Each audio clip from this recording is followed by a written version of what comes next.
University of Northampton has been awarded a research development grant for investigating the microbiology production of the blue cheese formation. Dr. Kostas Gatsionis was awarded the grant, tells us about the project. The project is about the improvement of blue cheeses.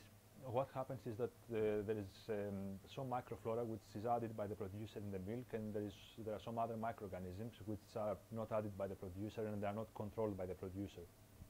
So this project emphasizes on this secondary flora and how it affects the flavor of the cheese. We know that some of these microorganisms can have a positive influence of the final product, which is basically by enhancing the flavor. The project is funded by East Midlands Development Agency, and this is a funding scheme which is called Food and Drink INET. In order to get this grant, you need to bring together two different institutions within East Midlands. So there are many ways that people benefit from this kind of projects, because we exchange expertise between different academic institutions, but in the same time the local industry exchange expertise with the universities in the East Midlands.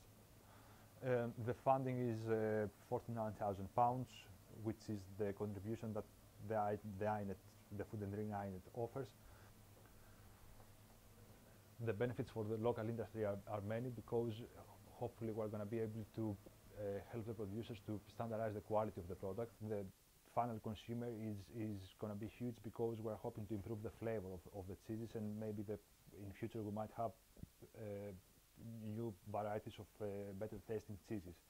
The production of blue cheese is very important to the East Midlands. We spoke to the owners of two cheese retailers in Northampton's High Street. Stilton can only be made in the East Midlands. It can be made in Derbyshire, Nottinghamshire and Leicestershire. It can't be made anywhere else. Now that in itself gives us a unique selling point, if you like. Stilton comes from the East Midlands, and therefore we've already got a profile that others haven't. You can't make Stilton in Somerset, for example. People that were making cheese centuries ago wouldn't have been aware of any of the science. They just made cheese. But now we can actually analyse, what they've done, what they're doing, and look at it scientifically. What I hope it doesn't become is where they bland it all out and make it all the same. I remember when McDonald's first sort of came to the UK, they used to say, the great thing is that McDonald's burgers are the same all over the world. I don't actually think that's a good thing. I'm slightly dubious about it.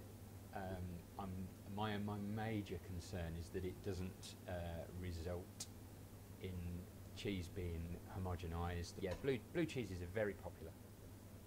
French ones, British ones, all very, very good. Sell really well.